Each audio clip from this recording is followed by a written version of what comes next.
Bonjour à toutes et à tous. Aujourd'hui, je fais une petite vidéo. Bon, je suis un petit peu malade, désolé pour la voix.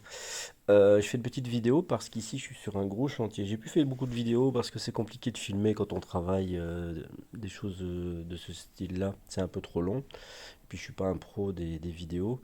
Mais ici, je fais une petite vidéo parce que là, c'est vraiment un gros chantier. Alors aujourd'hui, j'ai reçu les amortisseurs qui sont magnifiques, tout en métal, tout en alu. Ils sont vraiment super beaux. Le souci, et ça c'est un petit peu ralent, et c'est ce que j'ai mis dans l'intitulé juste avant, c'est le problème des tailles. C'est soi-disant du 1 dixième. Alors ça c'est du 1 dixième. Voilà. C'est du 1 dixième, ouais, c'est du 1 dixième Traxas. Mais c'est pas du 1 dixième réel, donc ça c'est du 1 dixième réel comme sur Tamiya, comme sur Nico, comme sur toutes les anciennes marques. Et maintenant on a affaire à bon, Traxxas qui a un petit peu dominé, qui domine le marché, qui impose un peu sa loi. Et du coup on compare tout à Traxxas et on dit voilà ça c'est du 1 dixième, Traxxas, Axial, etc. Mais c'est pas du 1 dixième, donc c'est beaucoup plus grand. Mais ils sont tellement magnifiques, je les vois tellement bien sur ma machine que je vais essayer de les implanter. Mais évidemment, il n'y a rien qui colle parce qu'ici, ça va merder.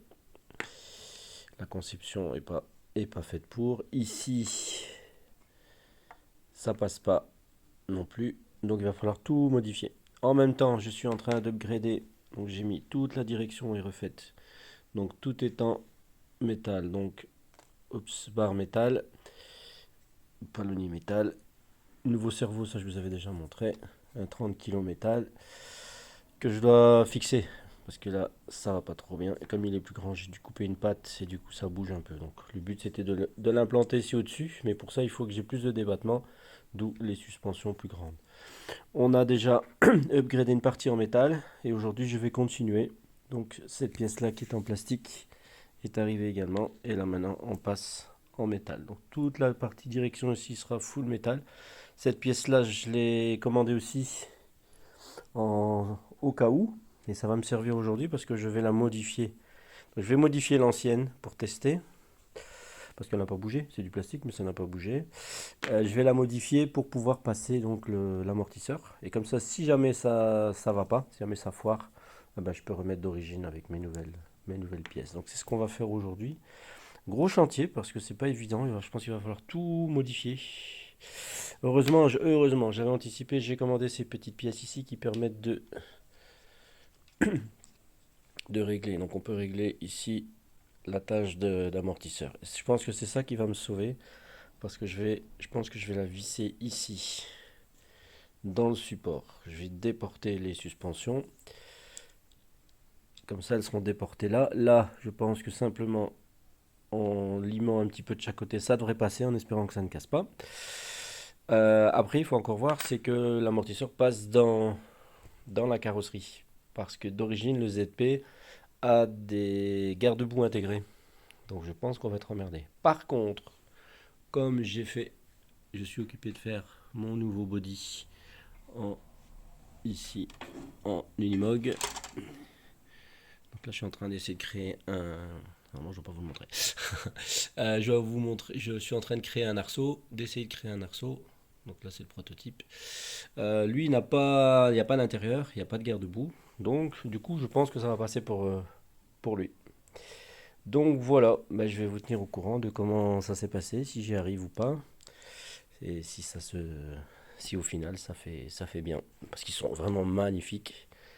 Le modèle, la qualité est vraiment top. J'ai beaucoup hésité. Le seul problème, c'est la dimension. Mais je pense que j'aurais eu le même problème avec tous les amortisseurs, puisque maintenant tout est basé sur les axiales, Traxxas, etc. Et du coup, tout est beaucoup plus gros, plus grand.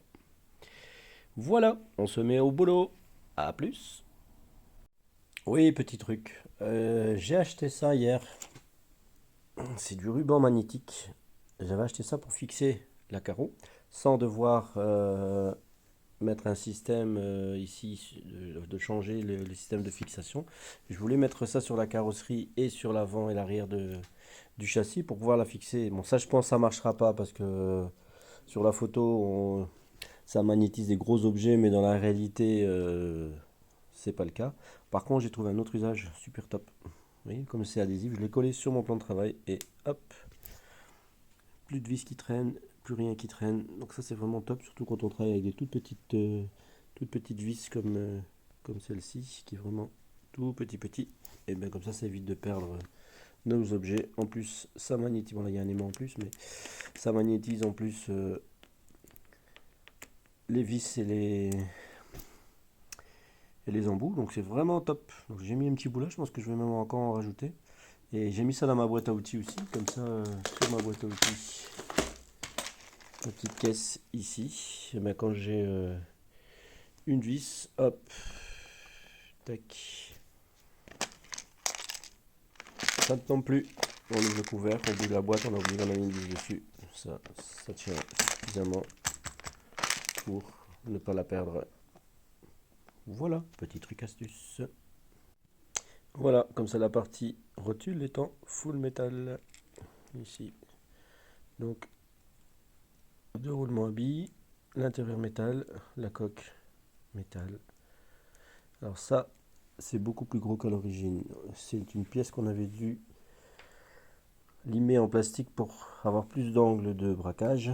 On va voir maintenant en métal qu'est-ce que ça donne, si ça vient, si on a le même souci ou si on peut laisser comme ça. Sinon il va falloir limer ça, parce que cette partie-là... attendez, là je me suis trompé. C'est pas la bonne. C'est pour ça qu'elle est aussi grosse. Voilà. Voilà.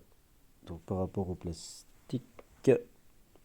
Enfin, par rapport au plastique d'origine, c'est la même chose, mais j'avais fait une modification, c'est-à-dire de limer, ça je l'ai plus sous la main, de limer cette lèvre-là pour gagner de l'angle de braquage. Mais bon, vu que maintenant on a vraiment tout modifié, on va voir si ça c'est encore important ou pas, parce qu'il n'y a plus le problème ici, et la pièce est complètement changée, donc il n'y a plus ce problème de partie qui venait buter. Ok, mais ça je vous dirai par la suite si c'est une modification encore à faire ou pas. À tout à l'heure. Et bien voilà, c'est fait. Donc c'est passé nickel. Un petit coup de Dremel. J'ai élargi chaque côté là. Et ici un petit peu l'arrondi pour que ça passe. Et ça passe nickel. Bon, bien sûr, il y a un petit peu de jeu. La vis c'est un peu petite. Quand on voit la différence entre celle qui est d'origine, donc la noire, et celle qui est proposée avec, il y a une grosse différence de taille. J'espère que ça tiendra, on verra. Pour l'instant, je vois pas trop comment faire autrement parce que c'est le pas de vis est dans le plastique. J'ai pas de taraudière, donc ça c'est quelque chose qu'il faudra un jour. Mais je pense qu'on va s'en sortir comme ça. Donc on va remonter ici le bas et après on va attaquer le haut. Le haut, je pense que il va falloir couper ici la partie qui est là pour pouvoir passer ça, ou alors je le fixe là avec, je le visse là, je vais voir, mais ça déporte un peu, donc il faut que je vois avec le body si ça passe. Allez, on continue. Donc voilà, l'avant est fini. Après, je vous montrerai le résultat. C'est ça, bah, ça n'a pas été trop compliqué à faire. J'ai un doute sur l'angle des amortisseurs parce qu'il me semble fort en V. On verra si ça fonctionne. Mais il y a moyen avec la patte de changer les positions. Donc on verra ça après. Ici on attaque l'arrière. L'arrière c'est une autre paire de manches. Il faut tout démonter. Donc là j'ai tout démonté. Je vais en profiter pour ouvrir les ponts, les graisser, voir s'ils sont graissés d'origine. J'ai pas encore fait. Peut-être faire une petite customisation en même temps. Et ensuite on va adapter les nouveaux axes ici métal. Et ensuite on va adapter cette fameuse suspension. À tout à l'heure. Voilà, j'ai enlevé les vis, j'ai tout démonté, maintenant on va ouvrir. Ça sera la première fois que j'ouvre. J'ai jamais démonté encore. Donc c'est graissé, ça c'est la bonne nouvelle. C'est monté sur roulement à billes. Deuxième bonne nouvelle, donc voilà. C'est métal, axe métal, pignon plastique. Voilà, et donc on va remplacer aujourd'hui ces pièces-là en métal. Comme ça sera full métal. Ça, je pense pas que c'est nécessaire. Puisque la pièce qui vient se mettre pièce là est métallique. Et lui en général, ça reste dans beaucoup de voitures, ça reste en nylon. On va vérifier tout ça, on va remettre un peu de graisse et on va remonter. À tout à l'heure. Voilà, c'est magnifique. Je suis revenu à la position de base en mettant simplement un boulon. C'est magnifique, mais ça ne marche pas. Pourquoi? Parce qu'en fait, eh bien, on est au débattement maximum et on perd tout simplement l'arbre de transmission parce il y a trop de débattement en fait. Le débattement est trop fort et du coup, ben, quand on est complètement débattu, l'arbre de transmission, donc bien sûr il va pas le faire, mais l'arbre de transmission, il finit par tomber parce qu'il est trop, voilà, il est trop limite en fait. Il ne tient. Le problème c'est que si je le laisse comme ça, peut-être qu'avec un peu de poids ça ira. J'ai peur de le perdre, de l'abîmer quoi. Donc il va falloir revenir à. Et puis c'est un peu dur. Bon, c'est un peu dur. Il va falloir encore. À l'arrière, j'ai enlevé les bagues, c'est un petit peu mieux. Bon, par contre, il n'y a plus aucun rebond. Ça, c'est nickel. Mais à l'avant, je vais enlever la bague du haut ici, comme j'ai fait à l'arrière. Et je vais remonter avec mes fameux supports. Je vais remonter l'amortisseur pour diminuer la hauteur. Bon, de toute façon, ici, il y a une main complète. Je pense que c'est énorme. C'est pas vilain avec l'Unimog, c'est pas vilain. Hein. Mais